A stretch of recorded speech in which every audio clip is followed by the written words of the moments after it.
ও মুসলমান, যারা বাবা রয়েছেন, মা রয়েছেন, যারা রয়েছেন শ্রমিক, দিন মজুর, সবার উদ্দেশ্যে বলছি, এই কোরআনের ফজিলত কি জানেন? এক আল্লাহর বান্দা মরুভূমির মধ্যে মারা গিয়েছে। এক আল্লাহর বান্দা মরুভূমির মধ্যে মারা গিয়েছে। আশপাশে কোনো বাড়ি নাই। জানাজার নামাজ কে পড়াইবে? মানুষকে খবর দেবে কে? কেউ তো নাই আশপাশে, কারণ মরুভূমির বালু। মরুভূমির মধ্যে একটা বাড়ি করছে, কেউ নাই। অন্যদিকে আব্দুল কাদের জিলানীকে স্বপ্ন দেখাই, যাও মরুভূমির মধ্যে এক আল্লাহর বান্দা মইরা পড়ে রইছে। মরুভূমির মধ্যে এক আল্লাহর বান্দা দুনিয়ার জমিন থেকে বিদায় হয়েছে।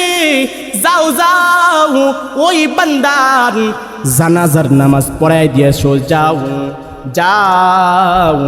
স্বপ্নের মধ্যে আব্দুল কাদের জিলানীর লোকেশন দিয়ে দিয়েছে আল্লাহ রাব্বুল আলামিন। এবার আব্দুল কাদের জিলানী ফজরের সময় ফরজের নামাজটা পইরা সুন্নাত পইরা রওনা করেছে সকালে। লোকেশন তো দিয়ে দিয়েছে স্বপ্নের মধ্যে। যখন ওই মরুভূমিতে গেল, যাওয়া মাত্রই দেখে ওখানে হাজার হাজার মানুষ উপস্থিত। কিতাবুল মধ্যে আসছে, কিতাবের মধ্যে আসছে হাজার হাজার মানুষ সেখানে উপস্থিত। আব্দুল কাদের জিলানী সবাইকে প্রশ্ন করলো, ভাই আশপাশে তো কোনো বাড়ি নাই, আশপাশে কোনো বাড়ি নাই, তোমরা খবর পাইলা কিভাবে? বলে, আমরা স্বপ্নের মধ্যে স্বপ্ন দেখেছি, ওই যে দেখো না মরুভূমির মধ্যে এক আল্লাহর বান্দা দুনিয়ার জমিন থেকে বিদায় হয়েছে।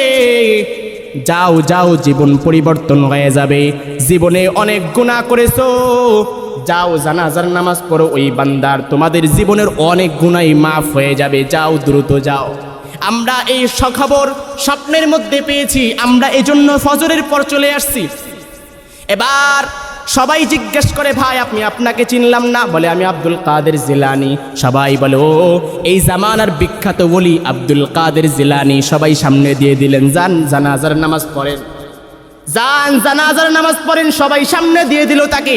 জানাজার নামাজ পড়ানো শেষ, কবরের মধ্যে যখন রাখছে, রাখার পর সবাই যখন বিদায় হয়ে গিয়েছে, আব্দুল কাদের জিলানীর মধ্যে মাথায় প্রশ্ন, এই বান্দা এমন কি আমল করেছে? এই বান্দা দুনিয়ার জমিনে এমন কি আমল করেছে? হাজার হাজার মানুষ উপস্থিত,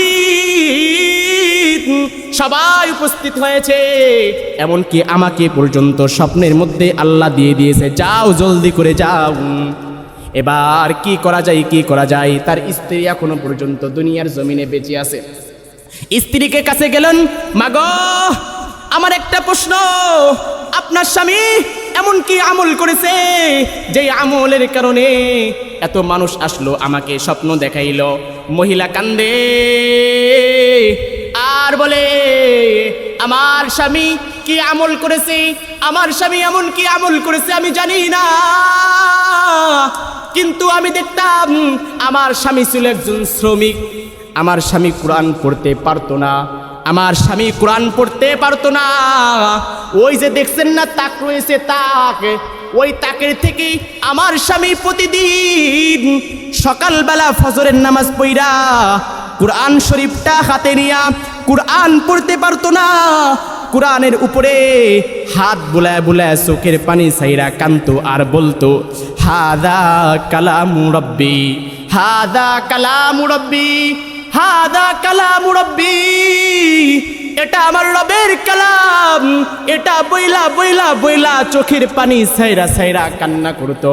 ওই স্ত্রী ডাক দিয়ে বলে, ভাই তোমাকে চিনি না, হয়তো আল্লাহ রব্বুল আলামিন আমার স্বামীর মর্যাদা এত বাড়িয়ে দিয়েছে। বলেন না সুবহানাল্লাহ।